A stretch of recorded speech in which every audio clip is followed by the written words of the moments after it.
USAA knows dynamic duos can save the day, like superheroes and sidekicks or auto and home insurance. With USAA, you can bundle your auto and home and save up to 10%. Learn more and get a quote at USAA.com/bundle. Restrictions apply. I just MailChimped my marketing. You MailChimped your what? I MailChimped my marketing with AI to create an effective marketing campaign in minutes. No, MailChimp way. Yes, MailChimp way. Now I can hyper-personalize my campaigns across email and SMS. You can do all that with MailChimp? What did I just MailChimp and say? MailChimp your marketing with the #1 AI-powered email marketing and automation platform, Intuit MailChimp. #1 based on publicly available data on competitors' customers. Plans vary. SMS available as add-ons. Visit MailChimp.com. Hi, and welcome to the 10-Minute Food Truck Training Podcast. My name is Bill Moore. I am the Executive Director of the National Street Food Vendors Association, which is a nonprofit dedicated to education, advocacy, and uplifting all food vendors. Today, we're going to be talking about troubleshooting and basic troubleshooting for your food truck equipment. A lot of people's way to troubleshoot is to ask a question on a Facebook group. Maybe get a quick answer, maybe not. I don't want you guys to have to lose sales because you don't know the basics in troubleshooting. I want to thank Concession Nation for sponsoring this episode of the 10-Minute Food Truck Training Podcast. Concession Nation is a food truck, food trailer builder in South Florida. They've built nearly 4,000 custom mobile kitchens over the last 20 years, so they've been around a while. They've earned themselves the reputation as being one of the best builders in the U.S. Their designs don't just meet industry standards, they help set them. You can go to concessionnation.com, find out all the information that you need to get yourself started. You're going to get a proposal for them. It's going to be super transparent. It explains everything they're going to do to help build your build. They do it from the ground up, so check them out. Again, concessionnation.com. When you do, let them know you heard all about them from the 10-Minute Food Truck Training Podcast. So let's talk about troubleshooting for just basic food truck equipment needs. I had somebody call me last week. They were in a panic. They were set up at their county fair and just got there, and it was freaking hot. Go out to start up the generator and it won't start. So they called me up in a panic. I can't get this to start. It's so hot. I can't do anything. I said, well, let's go look at that generator. These are things they should have known to do. Is there fuel in the fuel tank? First thing you want to check. So you're going to follow along with how your generator operates. So it needs fuel to operate, so we're going to check that first. Just because you filled it yesterday doesn't mean there's not a leak and it leaked out overnight. So let's check the fuel. Good fuel. So I said, how about the oil? Check the oil level. So they unscrew that and look, which really concerned me because the first thought was, let me call Bill, rather than let's do some things I can troubleshoot myself. Oh yeah, there's oil in it. It's good. Okay, because a lot of generators have a low oil shutoff sensor. So we verified it's got fuel, it's got oil. That's a good thing. Now there are some units that have a kill switch, which means if that switch is flipped or being bumped, it has to be reset, or otherwise you can't start that generator. And they said, oh no, this one doesn't have one. I said, are you sure? Oh yeah, I'm sure. Doesn't have one. Okay, well good. Let's go to the next thing. Because again, this is a little mental checklist you should have. How about air filters? Does it have an air filter? Is it dirty? How about the spark plugs? Have you looked at the spark plug? Because it could be fouled up. It could be a ton of buildup and corrosion on it. We got to find out. Because if you have an issue with the filter or the spark plug, it will create a hard start, making it super hard on you, or it may not start at all. Or if it does start, it kicks right off. And then how about resetting the breaker if your generator has an onboard breaker? Does that need to be reset? So you've heard me say, earlier this week we talked about having a toolkit, so now we need to have backup spark plug, backup fuel filter, maybe even an air filter if your generator uses those. You should have those on hand. So what ended up being the problem? Don't really know. They let it set a little bit longer as we're going through that. And then I said, well, let's just give it a shot so I can hear what it sounds like. And it started right up. Now, either one of the things that I mentioned they did without telling me that they did it, or the thing just needed to sit because it was hot and it needed to cool off. But in any case, they got it started up. But that should have been the steps. They shouldn't have needed to call me. Go through the basics. Now, if you get to the point where you've checked all that stuff and it still doesn't start, remember I told you on the last episode, have that smaller generator as a backup so you can at least sell food. Yeah, it's going to be hot, but at least you're not going to ruin a bunch of food because you don't have a way to keep the refrigeration working. Okay, but let's talk about other pieces of equipment because you got more than a generator to deal with. How about your fryer? We get a lot of people that have issues with their fryer. So let's start with the fryer. Same deal. Making sure, is it getting its fuel? So obviously it doesn't work on gasoline, but it does work off of propane. Is the tank full and is the valve open? And then if you have an individual cutoff valve for all your pieces of equipment, is that valve open? So we're making sure that the propane is getting where it needs to go. If it has an electronic ignition, basically to keep the pilot light going, can you hear that clicking? Or do you have to manually hold in the button to get the pilot light getting the propane while you use a lighter to light it? So if you go through all of that and it still doesn't light, you may have a problem with thermostat or the thermopile.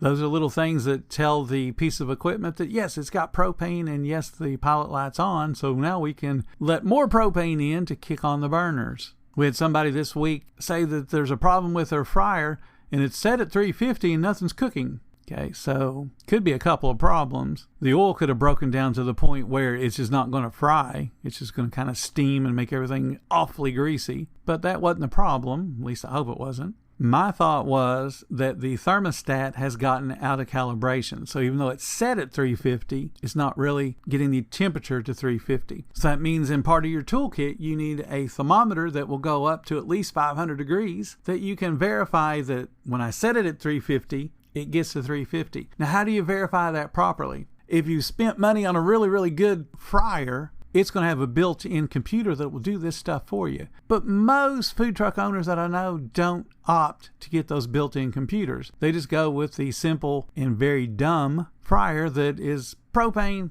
turn on the dial, kicks on, kicks off, kicks on, kicks off all day long. Okay, not a problem with that. But if it is not calibrated to the right temperature, you might think it's cooking at 350 and it's really at 400. So your food's getting done or getting burnt way quicker than you want it to. The outside's getting crispy, the inside still isn't cooked through. So it creates all kinds of problems.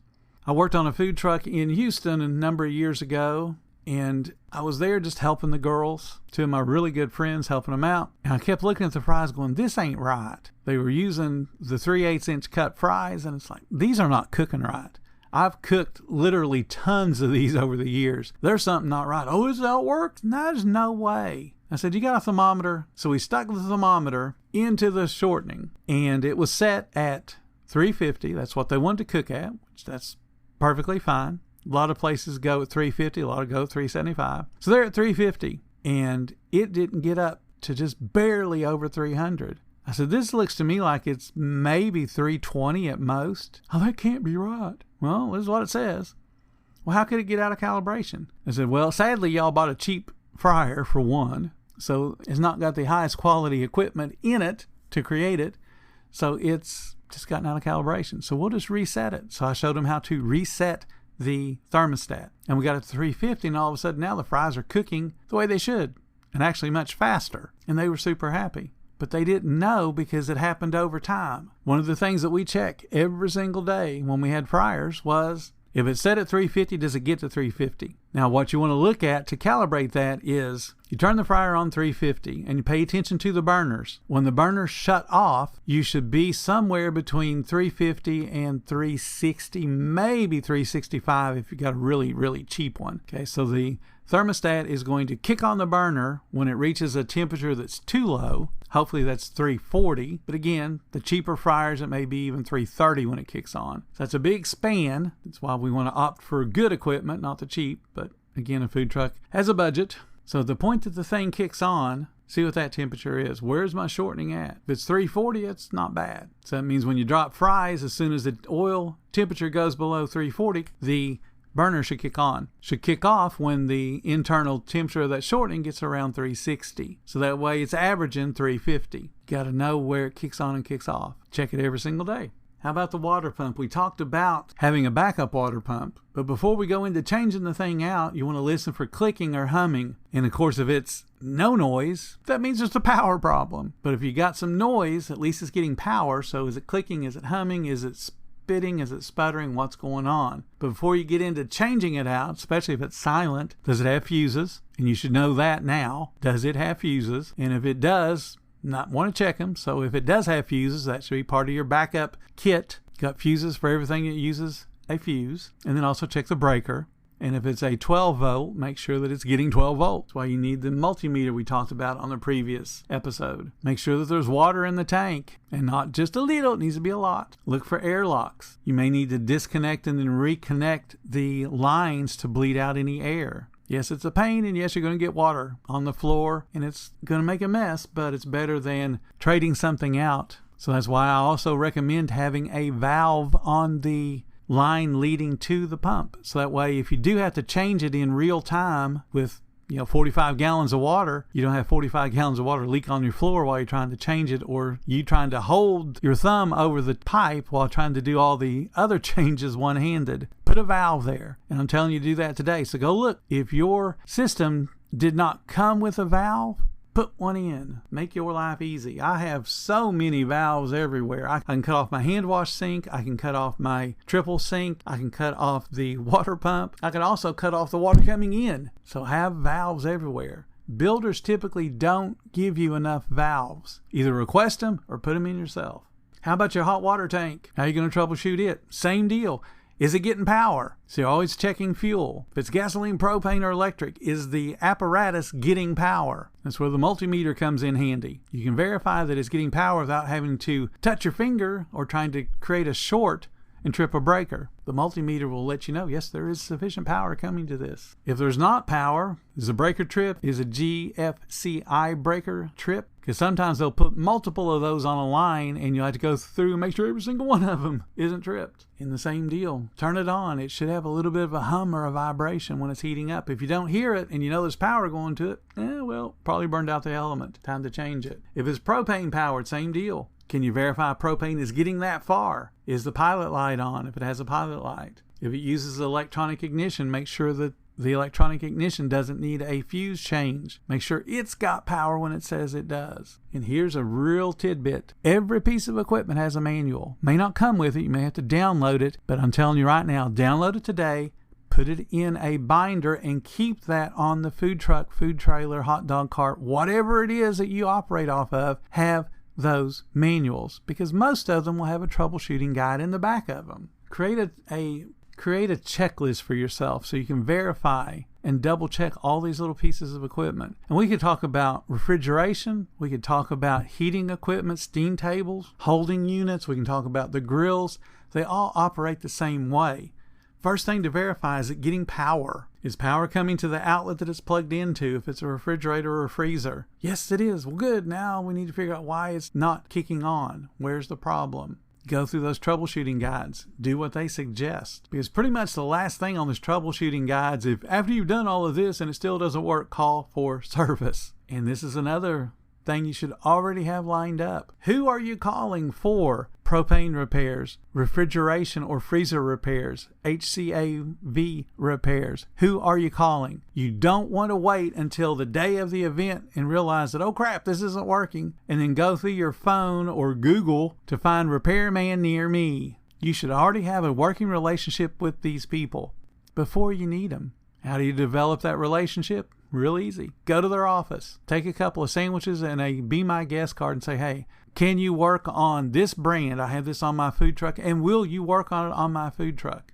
Here's a couple of sandwiches. This is the kind of food that we sell. Here's a couple of freebies. Please come check me out and just see if you'd be willing to work. If nothing else, just please come be a guest of my food truck whenever you're out and about doing repair work. You're always prospecting. You got to get guests to your business, but hey, some of those guests have businesses themselves, and you can support them while they support you. Build that relationship before you need it. Thank you guys so much for listening to the 10-Minute Food Truck Training Podcast. I want to remind you guys I'm going to be in Las Vegas, Nevada on July 15th and 16th of 2025. I'm going to be giving a couple of classes. I'm going to be participating in the Food Truck Owners Expo. If you guys would like to attend, and I really encourage you to attend, it's going to be an awesome time. Go to FTOexpo.com, place your order for those tickets today. When you do, put in the code FTTG15 for a 15% discount. Again, thank you guys for listening, and I hope to see you guys in the next one. Until then, stay profitable.